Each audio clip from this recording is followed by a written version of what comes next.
पहले इसे हम स्टीम नहीं करेंगे, इसे हम छुरी के काट कर इसे कच्चे हम फ्राई कर ले रहे हैं इसमें। तो कढ़ाई गरम हो गया है, इसमें हम अब तेल डाल दे रहे हैं।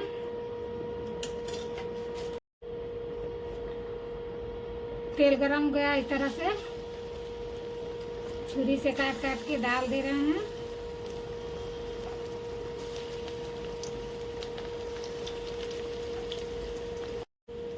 तो इस तरह से तेल को चारों बगल से इस तरह करके पका लेना है।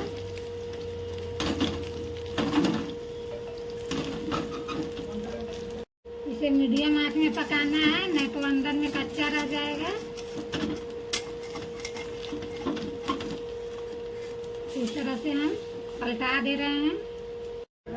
इस तरह से एक एक करके हम पलटा दिए, पूरा ब्राउन कलर करके इसे भूंज रहे हैं।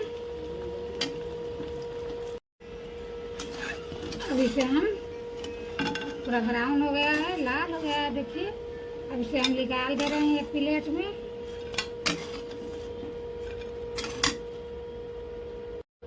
अब इसमें हम सरसों तेल डाल दे रहे हैं, 2 तेजपत्ता डाल दे रहे हैं, फोरन डाल दे रहे हैं और डाल के इसे अच्छे से हम मिला ले रहे हैं। एक बारीक कटा हुआ प्याज डाल दे रहे हैं, प्याज टमाटर बारीक काट के डाल दे रहे हैं। अब इसे हम लाल करके इसे हम टमाटर और प्याज को भून दे रहे हैं। प्याज और टमाटर पूरा लाल हो गया है। अब इसमें हम मसाला डाल दे रहे हैं और स्वाद अनुसार नमक डाल दे रहे हैं।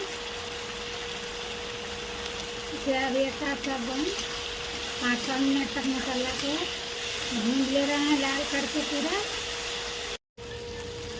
तो मसाला पूरा लाल हो गया है। अब इसमें हम इसे पानी से पूरा छान दिए हैं। अब इसे हम डाल दे रहे हैं, डाल कर इसे अच्छे से मिला ले रहे हैं।